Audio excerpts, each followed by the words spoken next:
Cero. La brújula. David del Cura.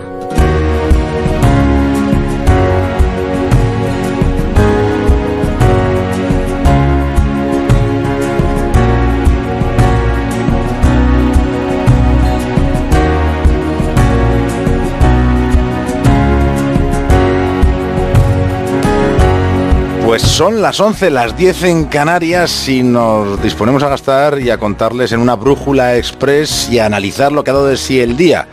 Es muy amplio lo que les tenemos que contar, así que trataremos de ser breves en el comentario. Ya sabemos que Croacia se va a enfrentar a Francia en la final del Mundial de Rusia, un partido que ha pillado a los líderes de la OTAN de reunión en Bruselas, y con Donald Trump que ha hecho de las suyas y ha demostrado que la falta de diplomacia, de cultura y de tacto son sus atributos más visibles. Esta mañana ha cargado contra Alemania en un desayuno, y luego por la tarde, después de su insistencia con los aliados para que dediquen el 2% del Producto Interior Bruto al gasto en defensa, pues ha decidido doblar la petitoria y pedir el 4%. Bueno, por parte del gobierno español, España no llega ni al 1%. Ha dicho Pedro Sánchez que no todo es cuestión de dinero, sino que se pueden reforzar esas alianzas. Así que en ese plenario lo que ha propuesto Sánchez es liderar una nueva misión de la OTAN en Túnez y alguna otra cosa.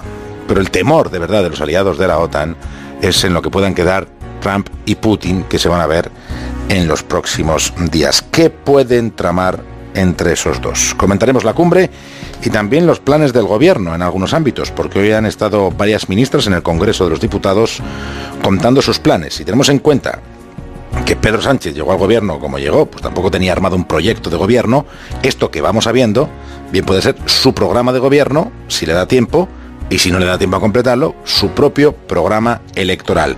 Hoy con un gran titular, con la ministra de Justicia y su plan para modificar y revitalizar la ley de memoria histórica y que sea el Estado, el dinero público, el que pague las exhumaciones. Una reforma integral de la ley de memoria histórica para declarar la nulidad de los tribunales de excepción franquista y sus fallos y sentencias. Impulsar desde lo público las exhumaciones. Crear una comisión de verdad.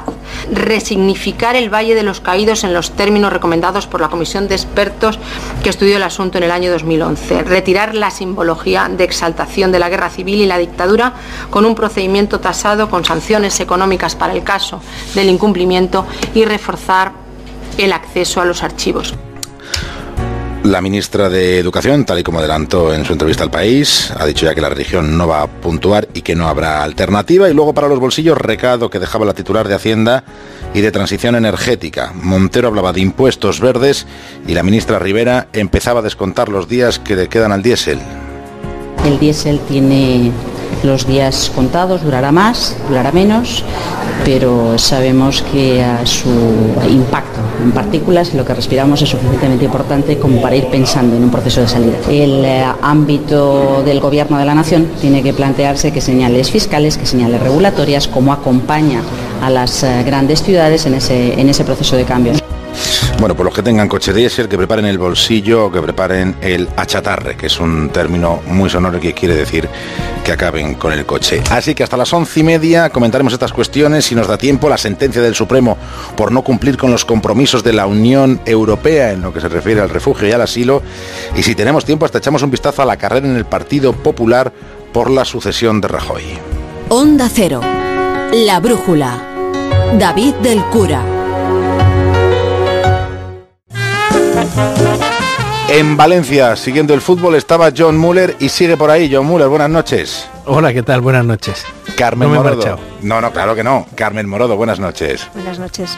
Chema Crespo, buenas noches. Buenas noches. Siguiendo el fútbol y controlando la información. Estaba... Por supuesto. Os voy a pedir esos comentarios al pie para que... Deprisa, ¿no? Titulares, sí, porque nos has puesto muchos deberes. Vamos, sobre Trump no lo podemos quitar de encima con alguna apreciación sobre su falta de educación.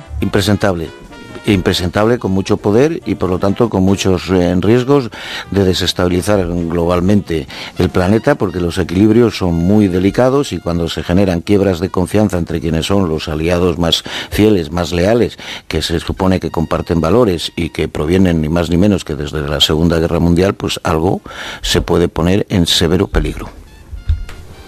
John Muller. No, me parece que me parece que es coherente lo de Trump con lo que es que nos hemos equivocado todos, porque muchos pensábamos, yo pensaba personalmente que el establishment de Washington iba a poder domesticar a Trump, pero al final no ha sido así. Y luego hay un segundo factor, y es que Trump no es un político y cumple lo que promete. Entonces, las cosas que ha dicho, todas las está cumpliendo. Y lo que ocurre en la OTAN no es más que un capítulo de la trama que él está desarrollando en torno a su guerra mundial global sobre el tema comercial. Con lo cual, es una estrategia. La retorsión que ha hecho hoy, el cinismo que ha empleado hoy al referirse al tema del gasoducto del Báltico, del gasoducto entre Rusia y Alemania, y diciendo que Alemania es prisionera del gas ruso, cuando él va a ir a ver al señor Putin, del cual probablemente hay grandes indicios de que él es prisionero del trabajo del señor Putin en favor suyo en las elecciones, bueno, pues es de un cinismo mayor, ¿no? ¿A ti merece alguna consideración el señor Trump? Bueno, muy rápido, simplemente que viene Europa a proyectar fortaleza y a hacer campaña, ¿no?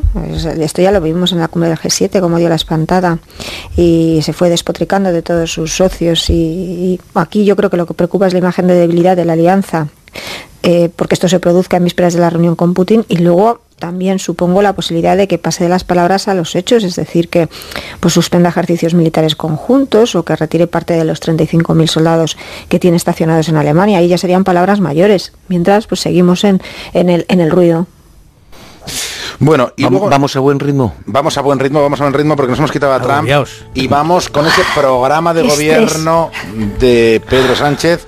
Hoy hemos escuchado algunas apuestas interesantes. Lástima que esta prórroga nos vaya a impedir entrar en las cuestiones fiscales y en el fin del diésel, pero no así en la memoria histórica, porque la ministra de Justicia, Dolores Delgado, ha anunciado que el gobierno va a reformar en profundidad esa ley. Una reforma integral de la Ley de Memoria Histórica para declarar la nulidad de los tribunales de excepción franquista y sus fallos y sentencias, impulsar desde lo público las exhumaciones, crear una comisión de verdad, resignificar el Valle de los Caídos en los términos recomendados por la comisión de expertos que estudió el asunto en el año 2011, retirar la simbología de exaltación de la guerra civil y la dictadura con un procedimiento tasado con sanciones económicas en el caso. ¿Para esto llegamos tarde o esto cíclicamente hasta que no se termine de hacer tendremos que seguir escuchando estos anuncios? Si el problema es que con la ley de la memoria histórica, todos estos temas, seguramente todavía con demasiada sutileza, pero todos estos se trataron, se regularon. Lo que sucede es que posteriormente hemos tenido un gobierno al margen de la ley, el gobierno del Partido Popular, el gobierno de Mariano Rajoy, y además haciendo discurso político de ello y presumiendo el propio Rajoy. Dicen, lo que yo he sido presidente, esto en la ley de memoria histórica no la he dotado ni de un solo euro. Bueno, pues de aquellos polvos, estos lodos, cuando se aprueban leyes que todas tienen el mismo rango, y la ley de memoria histórica no es una ley de segunda, es una ley que exige cumplimiento y que no preveía sanciones, y me parece fantástico que se prevean sanciones por su incumplimiento y que haya dotaciones económicas, a ver si de una vez por todas superamos conjuntamente esta este asunto pendiente de nuestra historia reciente. Es increíble que el Partido Popular en esto no haya querido colaborar históricamente y por lo tanto bienvenido sea. La ley se va a mejorar, pero es que yo sencillamente me conformo, como decía Anguita, ¿no? Es decir, si no hace falta a lo mejor reformar la Constitución, yo me conformaría con cumplir todo lo que dice nuestra Constitución. Pues yo me hubiera conformado con que se hubieran cumplido progresivamente los preceptos de la vigente Ley de Memoria Histórica. Pero como es asignatura pendiente, a mí me parece que precisar, impulsar, cumplir y hacer cumplir es lo que tiene que hacer este gobierno. Me parece que hay más cuestiones que simplemente no cumplir la ley, ¿no? Yo creo que la anulación de los fallos de los tribunales franquistas es un agujero que se ha descubierto ahora.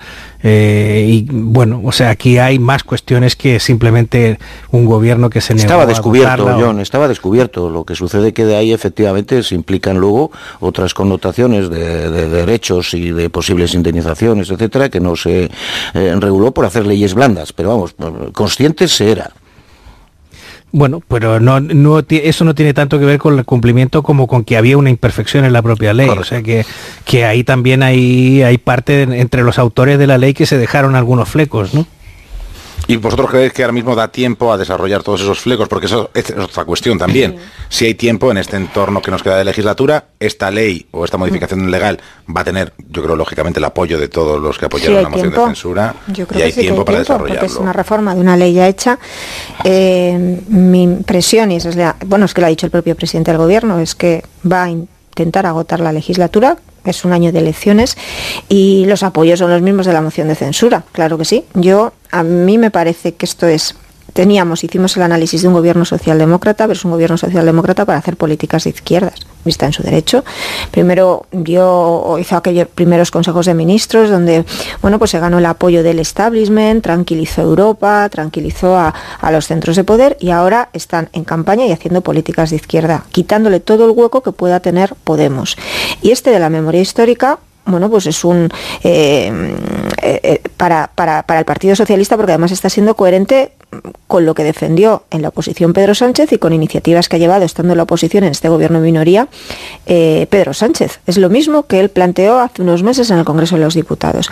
Objetivamente, ese es el análisis político, pero objetivamente yo creo que cuestiones como que los poderes públicos se impliquen en la exhumación de cuerpos que todavía están sus familiares, personas ya muy mayores, buscándolos, que se dé otro significado al Valle de los Caídos, que se retire la simbología. Incluso a mí me parece que España es una democracia madura, que tiene que ser capaz de afrontar su pasado y no dejarlo en manos de asociaciones ni de políticos sectarios.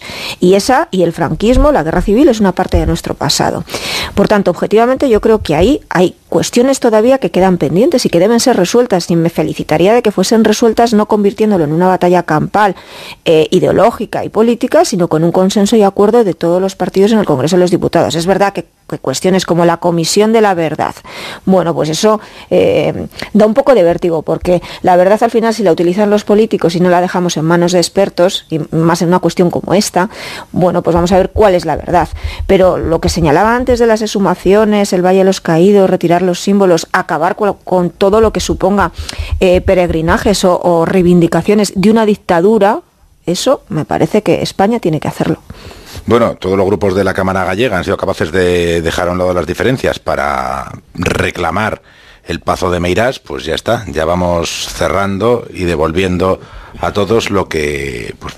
Así dejamos de pensar en buenos y malos, rojos o azules, y pensamos en españoles y en democracia. Que la sociedad española y las víctimas de la represión y los demócratas de este país, yo creo que todos hemos tenido la suficiente paciencia, la suficiente comprensión, el ánimo de revancha quedó superado. Esta ley y esta necesidad no es para reabrir heridas, esas se solventaron con el consenso constitucional, las reformas, no la ruptura, pero esta página efectivamente es una página... Bueno, Chema, no es para reabrir heridas. Yo creo que hay que pedir a todos, también a la parte de la izquierda, también al Partido Popular, pero depende de cómo se plantee, si puede tener el objetivo de reabrir heridas. Yo hablo desde la neutralidad, depende de hasta dónde lleves los términos, cómo lo utilices política y partidistamente, porque no nos engañemos, Carmen, esto no es neutral. El objetivo del Partido Socialista es Carmen, arrinconar a Pablo Iglesias, y Pablo Iglesias se va a poner más a la izquierda todavía de donde está. Esa es una conclusión que tú extraes. Yo la conclusión que saco es que ante los gravísimos... Sí, pero es que yo sobre la misma cuestión llego a una conclusión distinta.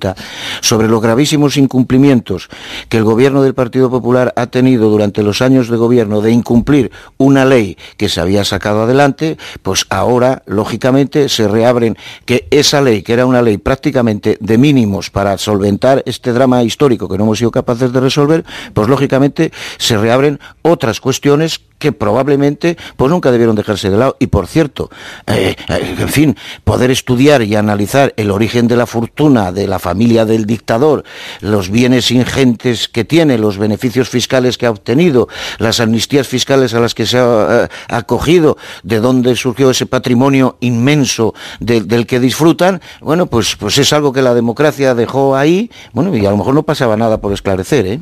Bueno, John Muller, yo simplemente de todo lo que he escuchado también por la tarde, quiero saber qué hago con mi coche, que es diésel. Ay, madre. Y el mío, dímelo a mí también, John. El diésel lleva, bueno, mi impresión es que el diésel está muerto, como dice la ministra, y que le queda poco tiempo. Lo que es increíble, y aquí habría que ver qué responsabilidad le cabe a nuestros líderes políticos y al Estado, es que durante tanto tiempo hayan estado comprando la propaganda de determinadas marcas de automóvil que han promovido el diésel verde, ¿no? Que existiera un gasoil verde y unos motores verdes que hemos visto que eran verdes a determinadas horas del día y en determinados momentos del año cuando le tocaba pasar los controles, gracias a numerosos artilugios informáticos que están insertos en los equipamientos electrónicos de nuestros coches, que hoy llevamos ahí entre manos un auténtico caballo de Troya. Yo creo que ahí, el futuro, a mí me parece que el futuro es el coche eléctrico. Me encantaría ver que las marcas de coche que hace 10 años... Plazos, dinos muchas, plazos. Pues hace 5 años, 10 años, muchas marcas de coche. Yo tenía una posición en el diario El Mundo en el cual me encargaba de, precisamente una de las secciones que estaba bajo mi dirección era la de motor, y en esa época los fabricantes de automóvil decían que no, que el coche eléctrico era una ensoñación, que era imposible, y yo veía a Miguel Sebastián diciendo que el coche eléctrico era el futuro y que aquello podía funcionar. Bueno, pues hoy acariciamos la posibilidad del coche eléctrico, y todas aquellas marcas que entonces defendían el diésel hoy están en el coche eléctrico y trabajando por tener baterías y autonomía para desarrollar este automóvil. Yo creo que hay que apostar firmemente por ello y dejarnos engañar menos por el tema del coche autónomo, que también va a ser una realidad, pero antes tenemos que dar el paso del coche eléctrico. Qué bien lo explica John Muller, ¿eh? Además que este tema lo lleva trabajando hace años y sí, se nota que tiene una tesis. Pero muy ¿se estáis riendo? No, en absoluto, Muller. Nos estamos quedando muy atentos a tu me explicación. sorprende mucho porque en la época que Sebastián insistía en que esto era clave, cuando era ministro de Industria, Miguel Sebastián insistía en que esto era clave y que el coche eléctrico era el futuro, tú hablabas con los fabricantes, los alemanes, los japoneses, y todos te miraban con media sonrisa diciendo esto es imposible y tal. ¿Qué es lo que pasa? Obsolescencia programada. Tenían una tecnología que ellos querían seguir rentabilizando hasta el final. ¿Qué es lo que pasa? Que al final ha venido Elon Musk y sus chorradas de los coches Tesla, y al final ha conseguido convencer a todo el mundo de que el coche eléctrico es una posibilidad. Y es que es una buena solución, y para determinadas personas que no necesitan desplazarse más de 100 kilómetros al día va a ser una excelente solución. Bueno, no podemos faltar, aunque tengamos Brújula Express, a nuestra cita con Marta García Ayer. Buenas noches. Buenas noches, ser Express yo también. Bueno, cuéntanos de momento lo que no va a ser portada, que Chema tiene bastante curiosidad. Pues no va a ser portada I love culito, I love mis tetas, I love tetas y otra serie de variaciones sobre el mismo tema, que están entre las chapas confiscadas por la Policía Foral de Navarra, según su propia cuenta de Twitter, durante los Sanfermines, por contener mensajes presuntamente machistas.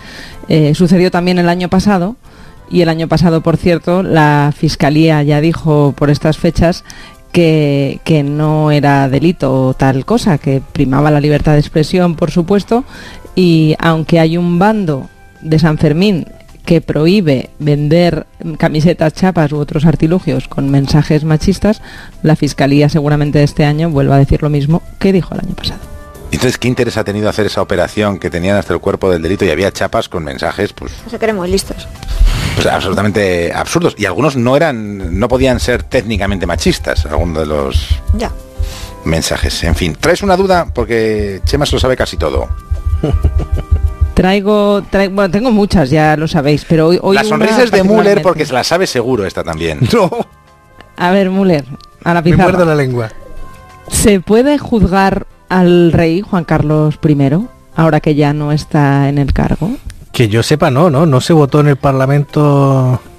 Os lo pregunto por esas grabaciones que hoy hemos conocido que reveló el diario. Hay discusión, y habrá discusión jurídica, habrá debate jurídico. Bueno, vamos a poner en contexto, a lo mejor los oyentes no han escuchado esos mensajes, esas grabaciones que se hicieron a Corina en Londres, en las que dice que el rey emérito tiene cuentas en Suiza a nombre de su primo y su abogado. Está por ver si las grabaciones son o no reales o son son una estratagema de Villarejo, que sabéis que está en prisión, y hoy de hecho iba a ir a prisión otro de sus colaboradores, también investigado por la trama criminal. El caso es que Rajoy dijo, el gobierno de Rajoy, cuando abdicó el rey, que a partir de ese momento perdía la inviolabilidad de la que gozaba como rey, pero la mantendría por los hechos ocurridos durante sus 39 años de reinado. Era la discusión. La grabación se produce después de que ya había abdicado, pero los hechos a los que se refiere ocurrieron durante su reinado. Sí, ahí está. Estando en ejercicio. Esa era la discusión. Ha sido preguntada a la ministra de Justicia y creo que la podemos escuchar. El rey emérito podría ser enjuiciado si llegara el caso. ¿Por qué? Le pregunto por las declaraciones de Corina. ¿El por qué es la ministra? Pues no sé si legalmente podría ser enjuiciado o hay alguna... ¿Perdón? Son las grabaciones. De las grabaciones. Sí. No tengo en este momento criterios sobre el tema. ¿Pero legalmente se podría o no? Tiene aforamiento, pero no inviolabilidad. Bueno, se ha visto sorprendida. Estaba pensando, menudo lío. Claramente sorprendida. ¿Qué? ¿De qué? No. Pero el manual de Katiuska, para todo político, dice, si no sabes muy bien por qué te están preguntando, di que no pasa nada. Voy a estudiar el tema. Müller, ¿o no? Por supuesto. Porque al final... Y es que además podía no haber escuchado, en fin, esto que suena tan escandaloso, pero realmente la pregunta es, oiga, ¿se le puede juzgar al rey emérito por presuntos delitos que haya cometido siendo rey o posteriormente cuando ha dejado de serlo? Pero yo creo que antes de dar por hecho los presuntos delitos, lo que habrá que pedir es que se aclare que se aclare, porque además que se aclare que es ese tinglao. Yo estoy viendo hoy que se coloca todo el foco en el, no digo que sea menos importante en el fondo, pero es tan importante el fondo como la forma. La forma me estoy refiriendo a mí me parece un escándalo también lo que estamos conociendo el nivel de basura que existe en las alcantarillas del Estado. ¿Quién graba? ¿Para qué graba? ¿Por qué graba? ¿Cuánto más hay grabado? ¿Por qué se utiliza? ¿Para qué se está utilizando? ¿De qué manera se está presionando para conseguir supuestamente beneficios penitenciarios? Es que son muchos elementos. Es auténtica esa grabación. Es auténtica, por eso digo que antes de irnos a si el rey se Manolo Cerdán, faltaría más, asegura que es auténtica, pero yo en esto digo lo de siempre. Todo esto que dices tienes todísima la razón. Pero como decimos allá en Castilla, donde no hay mata, no hay patata. Y si los hechos no se han producido, no lo pongas en una chapa en San Fermín. Puedes construir... No lo pongas en una chapa. No, es que dices, tú puedes construir una ficción, pero si no hay hechos, la ficción acaba siendo desmentida. Me temo que aquí hay demasiados hechos. Sí, eso es así, pero el tráfico de información que existe dentro de aquellos que son presuntamente eran servidores públicos, cuya ocupación tenía que ser vigilar el interés general. Esto es. Pues nos obliga a darle una pensada también. Sí. ¿Y tú qué crees, John Müller? A la duda que planteaba Marta García ayer y que tampoco nos ha solventado la ministra de Justicia. Al Consejo de Estado, hay que ir al Consejo de Estado ya. ¿No se aprobó una ley después de la abdicación para concederle fuero al rey? Pues hay que ir repasando todas esas leyes que tienen que ver con el rey y repasando todas esas cosas que van contando los medios de comunicación, los periódicos, pero para eso échense ustedes un vistazo a las páginas web o acudan al kiosco. 15 segundos. Marta. Dime. Ayer con gran éxito de público y de crítica di mi charla en los cursos de verano de la Universidad Complutense del Escorial. Marta, dídeselo a los oyentes, porque copiaste un artículo de Marta para una exposición que seguro fue brillante. Fue mi fuente, no copié, fue mi fuente autorizada. John, Carmen, Chema, Marta, hasta la próxima. Hasta la próxima. Fernando Nega, buenas noches. Muy buenas noches, David, y buenas noches a doña Margarita Robles. Le escribo, señora ministra de Defensa, porque la veo en la foto de la cumbre de la OTAN que ha repartido el servicio de prensa de Moncloa. Se tiene que ver, Margarita. A la izquierda de la imagen, Donald Trump. A la derecha, el hombre que le dice más no a Trump que a Quintorra, Pedro Sánchez. Y en medio, un poco al fondo, usted. Es de las fotos para enmarcar. El poder y el afecto en una sola imagen. ¿Quién se lo iba a decir hace 2 meses, Margarita? Hace 2 meses usted era la portavoz del Partido Socialista en el Congreso. Y perdone que se lo diga, pero siempre parecía cabreada. Unas broncas tremendas al gobierno en su conjunto, a su presidente en concreto, a cada uno de sus ministros. Las máximas autoridades que tenía a tiro de palabra eran Ana Pastor y Mariano Rajoy. Y hoy está la foto. Codo a codo con Trump y con el presidente español, en la cumbre de la OTAN, una mujer civil, una jueza de profesión entre aguerridos militares de máximo nivel, con mando en tropa y en misiles, con decenas de medallas en la pechera. Los que están allí reunidos podrían destruir el planeta. Tienen el poder de mantener la paz o de hacer la guerra. Y usted, entre ellos, con su aspecto de no haber matado una mosca, y la expresión de su cara, Margarita, que en el fondo le escribo por la expresión de su cara. No es que mire con simpatía a Pedro Sánchez, no es que le salga la admiración por los ojos, es que está usted embelesada, que decíamos antes. Dios, que no me sale la palabra, tengo que ir al diccionario de sinónimos. Está usted fascinada, hechizada, Margarita, hipnotizada. Allí, su jefe, mano a mano con el emperador, dándose el gusto de decirle que la contribución militar de España a Occidente no se puede medir solo por el dinero que reclama Trump. Tiene que verse en esa foto, ministra. Seguro que la tiene en el Twitter de la Moncloa. Y tiene que guardarla. Creo que en ella descubrirá la felicidad de estar en esa cumbre de la OTAN con los amos del mundo y de los tanques, las fragatas y los aviones de combate de medio mundo. Y creo que esa foto es, ¿cómo se lo diría?, el auténtico retrato de la erótica del poder. Hasta aquí esta Brújula Express. Muy buenas noches. Les dejo con el transistor.